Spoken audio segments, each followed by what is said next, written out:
All right, Shalom, Shalom, Barakatah Yahweh, Bahasham Yahushai, Bahasham Rakakwadash. Double honors to our apostles, elder bishops here at Great Millstone. Shalom to you brothers just pushing the work in truth with all sincerity. Name of this lesson is The War on Poverty. All right, or I could say actually The War on the Poor, okay? Something like that, you know. And basically the lesson is going into, Esau wanting to put Jake back into slavery. All right. But as the scriptures say, affliction shall not arise a second time. Okay.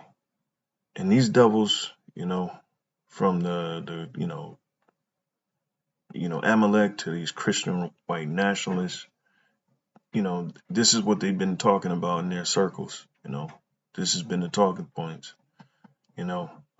to put the so-called Negro, Latino, and Native American back into slavery. Okay. Because that used to be the good old days, they will certainly feel safe again, But as the scriptures say, affliction shall not arise a second time. All right. The Lord is going to save us from the clutches of this devil. And all across the board, they're making efforts, to, broaden or, you know, um, keep their whiteness going, I guess you could say, keep the Edomite, you know, keep the Edomite way alive, or making their world, great again for them, and we know what that means for everybody else. We can't live in peace with, the devil. Okay. Even when there's much land to go, to share. All right. But, his agenda is depopulation, incarceration, policing, heavy policing, and so on and so forth. The world is always going to be in chaos when concerning the so-called white man. There will never be peace. Anyway, as of late, Louisiana, they passed a bill, HB 211. All right, which is essentially making homelessness. It's making it a crime.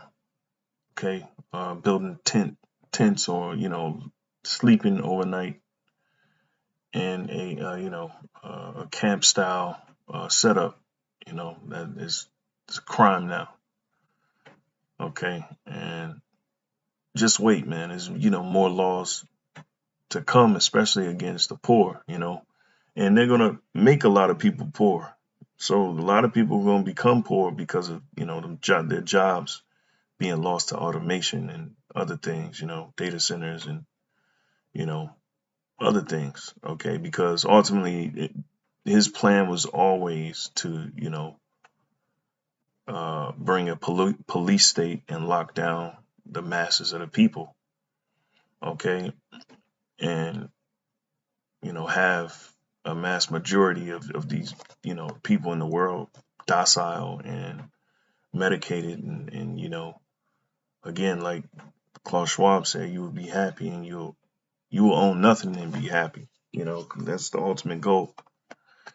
But the Lord is going to cut that plan short, because he's going to loose us from his grip. Of course,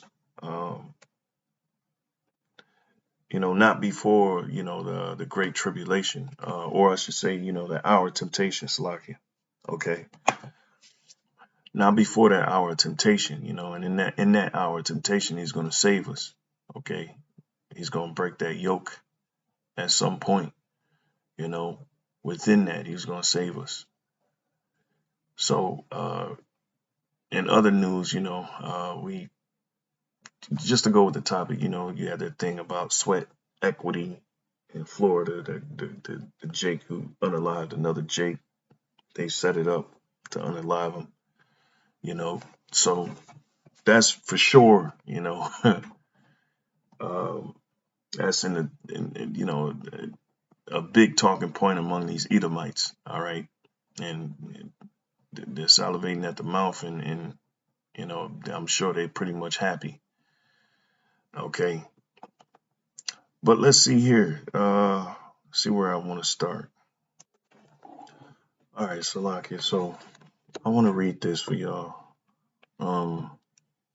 Louisiana Bill HB 211, imprisonment for homelessness. This is what I plugged in to chat, and it goes into it. And then I got a video, and then I got some precepts, And this is the latest on what's going on in Babylon.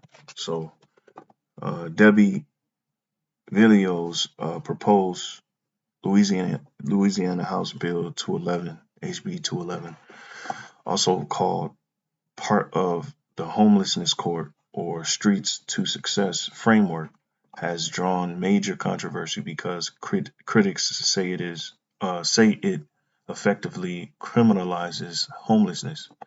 The bill was active during the 2026 Louisiana legislative session and had advanced through the House and Senate committee process as of May 2026. Here's the core of what the bill does: creates the crime of unauthorized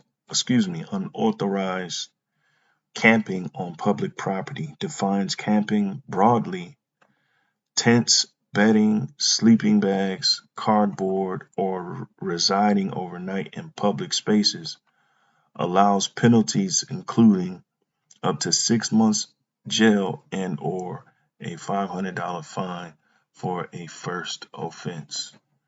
I wonder what they're going to do to people who sleep in their cars then. It says harsher penalties for repeat offenders. And they would, make the homeless person pay $500. Yeah, that makes much sense. But, there's greater implications behind this, man, because whatever Esau says, you can guarantee that it's covering a broad, or it's broadly covering a boatload of things, and not just what they say it is. But it says it creates homelessness court programs where defendants can be diverted into treatment or supervision programs instead of jail. Okay. Louisiana fiscal note explicitly states the bill creates the offense of unauthorized camping and includes imprisonment provisions. Critics, including advocacy groups and many online commentators, argue that the bill amounts to imprisonment for being homeless because sleeping outdoors becomes a criminal offense when no shelter is available. Some also object to provisions involving mandatory treatment, supervision costs charged to participants, and labor requirements for those unable to pay program costs. Supporters of HB 211 argue the bill is intended to clear encampments, improve public safety, connect homeless individuals to addiction or mental health treatment, and create court-supervised alternatives instead of leaving people on the streets. Okay, so imagine, living in a world where, most people, a mass majority, I mean, I'm talking about millions of people, lose their jobs to automation and, and other things. So, people are not able to pay their bills, and just imagine what the things they can introduce: UBI, Universal Basic Income, um, you know, all sorts of things, and that's basically where Babylon is headed, you know, um, digital IDs and things of that nature. It's only getting worse from what we see. But again, this is just as of late news, and it just shows you that this place is getting worse and worse. You know, it's bad enough that they created a level of dependency during the '60s, the late '60s, and early 70s, and especially in the so-called you know Negro, Latino, and Native American communities, with welfare and social programs that only created dependency. And now, it's created a breed of, people who can't function without, government assistance and all of that other type of stuff. You know, it's just whatever this devil presents it ends up being worser. There's worser uh, things that come behind the things that he set in place. You know, so let's see here. It says, and create court supervised alternatives instead of leaving people on the streets. The strongest criticism centers on this issue. If someone has nowhere lawful to sleep, criminalizing unauthorized camping can function as criminalizing homelessness itself. And essentially, that's what they're doing. Part of the New World Order agenda, they're bringing in a whole slew of laws, all right, which is essentially going to go against the natural freedoms that people have. Okay, and soon enough, man, it's going to be a crime to be out late or to drive. In Florida now, you can't drive aimlessly, or you can't drive without having a destination. So there's more of a crackdown. There's more of an authoritarian uh, position over everyday life. Especially if you come to or succumb to worser circumstances. This is outright a war against the poor, and it's only getting worse. So I want to play this, and forget the background music, but she pretty much breaks it down, okay?